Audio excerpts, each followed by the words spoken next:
आज के टाइम में सबसे ज्यादा एक्सपीरियंस, क्वालिफाइड और लॉयल प्रोफेशनल्स भी जॉब से निकाले जा रहे हैं। सिर्फ 2023 में यूएस में 3 लाख से ज्यादा लोग ले ऑफ हो चुके हैं और 2025 में सिर्फ 6 महीने में 78,000 से ज्यादा टेक प्रोफेशनल्स अपनी नौकरी खो चुके हैं। पर इसमें एक इंटरेस्टिंग ट्विस्ट है। ज्यादातर ये लोग अंडर परफॉर्मर्स नहीं थे, फ्रेशर्स भी नहीं थे। ये लोग अपनी लाइफ के मिड पॉइंट पे हैं, जो कि है लेट 30s या अर्ली 40s, जो आज तक रूल बुक फॉलो करते आ रहे हैं। पढ़ाई करी, डिग्री ली, मेहनत करी, प्रमोशंस लिए, रिस्क अवॉइड किए, जॉब पर डिपेंडेंट होकर लॉन्ग टर्म प्लान्स बनाए, घर, गाड़ी, इंश्योरेंस सब ले लिया और अब फायर्ड फ्रॉम देयर जॉब्स। ये सिर्फ एक कंपनी का इशू नहीं है, ये हर जगह हो रहा है, यूएस में, यूरोप में, इंडिया में। पर सवाल यह है कि ये हो क्या रहा है और सबसे ज्यादा रिस्क पर कौन है। वर्ल्ड इकोनॉमिक फोरम का कहना है कि 2030 तक 92 मिलियन जॉब्स ऑटोमेशन और एआई की वजह से खत्म हो जाएंगी। इंडिया में एटम वर्क के फाउंडर अरिंदम पॉल बोलते हैं कि नेक्स्ट कुछ सालों में 40 से 50% व्हाइट कॉलर जॉब्स गायब हो सकती हैं। और सबसे ज्यादा इंपैक्ट किस पे होगा?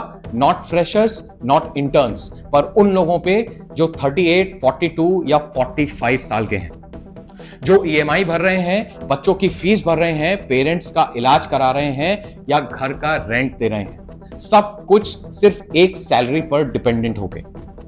बॉम्बे शेविंग कंपनी के सीईओ शांतनु देशपांडे ने एकदम सही कहा है। 40s में लोग सबसे ज्यादा कमा रहे होते हैं, इसलिए ले ऑफ की लिस्ट में सबसे ऊपर आते हैं। आज की सिचुएशंस में 2 डिकेड्स का एक्सपीरियंस आपकी स्ट्रेंथ नहीं, आपकी कमजोरी बन गया है। और सबसे बड़ा नाइटमेयर तब आता है जब ये लोग दूसरी जॉब के लिए अप्लाई करते हैं लेकिन कोई रिस्पॉन्स नहीं आता। क्यों? क्योंकि आप 40 की उम्र से ऊपर हो और 40 लाख के ऊपर का पैकेज एक्सपेक्ट कर रहे हो। इसे रिक्रूटमेंट की दुनिया में 40-40 प्रॉब्लम कहते हैं। जब आप 40 के ऊपर हो और 40 लाख से ऊपर का पैकेज एक्सपेक्ट करते हो तो आप जूनियर रोल्स के लिए ज्यादा एक्सपीरियंस हो जाते हो और ज्यादातर कंपनीज के लिए बहुत एक्सपेंसिव। तो रिक्रूटर को लगता है कि आप ओवर क्वालिफाइड भी हो और ओवर पेड भी। ले ऑफ्स तो आजकल पीक पर हैं ही, पर साथ ही फाइनेंशियल इंपैक्ट की वजह से मेंटल स्ट्रेस भी पीक पर चला गया है। WHO के सर्वे के मुताबिक 40% laid off professionals severe stress face करते हैं फाइनेंशियल लॉस की वजह से, और specially mid career men depression का सबसे बड़ा शिकार हो रहे हैं। सोचिए, आप ब्रेड विनर हैं, एक दिन सुबह उठते हैं और कोई ऑफिस नहीं, कोई प्लान भी नहीं। Scary, right? तो फिर सवाल यह है कि जॉब सिक्योरिटी ना होने की सिचुएशन में क्या किया जाए।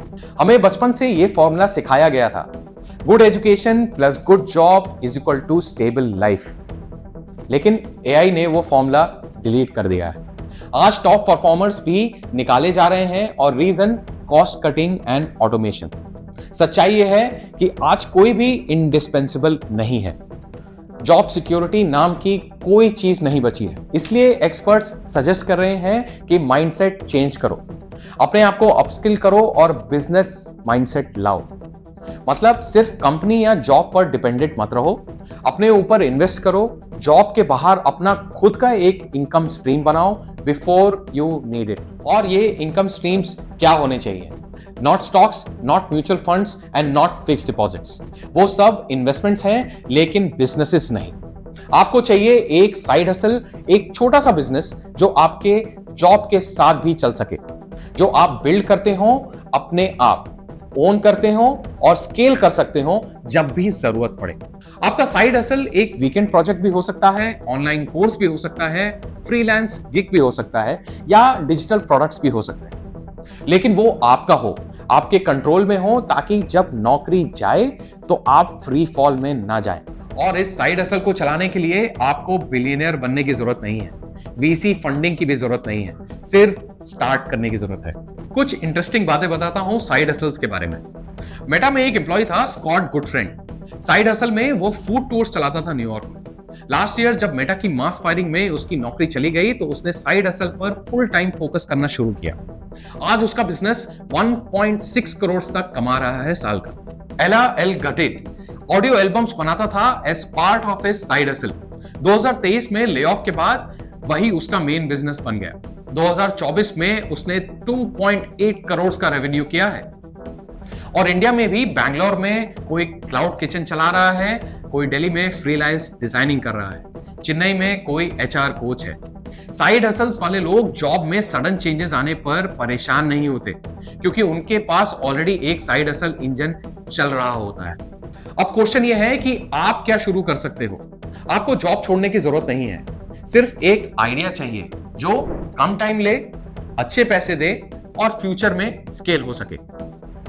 ये रहे कुछ ideas: freelancing, writing, design, coding, marketing, online teaching और tutoring, zoom classes, platforms like urban pro, social media management एक छोटी बिजनेस के लिए, डिजिटल प्रोडक्ट्स जैसे templates, ebooks, excel tools, ecommerce जैसे अमेजॉन, मीशो और शॉपिफाई पे स्टोर्स, कोचिंग और कंसल्टिंग बिजनेस जिसमें आप अपना इंडस्ट्री का ज्ञान यूज कर सकते हो, रिटेल एंड डिस्ट्रीब्यूशन फ्रेंचाइजेस, एक छोटे से स्पेस से भी ये काम शुरू किया जा सकता है, health, business and wellness franchises.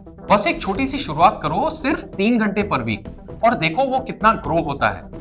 क्योंकि जब नेक्स्ट ले ऑफ हेडलाइंस में आएंगे तो आपके पास ऑलरेडी एक बैकअप प्लान होना चाहिए। लेट्स बी ऑनेस्ट, आज की दुनिया में जॉब सिक्योरिटी एक इल्यूजन बन गया है। आप टॉप परफॉर्मर हो सकते हैं, लॉयल एम्प्लॉय हो सकते हैं, फिर भी एक एआई टूल या एक कॉर्पोरेट डिसीजन और सब कुछ खत्म हो सकता है। इसलिए साइड हसल अब ऑप्शनल नहीं है, यह जरूरत है। सिर्फ पैसा नहीं, power, control, freedom and peace of mind. Best time शुरू करने के लिए कब था? 5 साल पहले। सेकंड बेस्ट आज। तो आइडिया पिक करो, 3 घंटे पर वीक कमिट करो, उसे सीरियसली लो और क्वाइटली बिल्ड करना शुरू करो। क्योंकि आज के जमाने में जो लोग डाइवर्सिफाई करते हैं वही सरवाइव करते हैं। स्ट्रॉन्ग का इंतजार मत करो, अपना प्लान भी आज से शुरू करो। ये फ्यूचर सेल्फ के लिए और अपनी फैमिली के लिए। Thank you. इनसाइडर ओपिनियन पे हम आपके आइडियाज की बहुत वैल्यू करते हैं। कमेंट्स में हमें अपने आइडियाज जरूर बताइए और लाइक करिए, सब्सक्राइब करिए और ज्वाइन करिए हमारी फाउंडर्स कम्युनिटी। व्हाट्सएप पे लिंक डिस्क्रिप्शन में।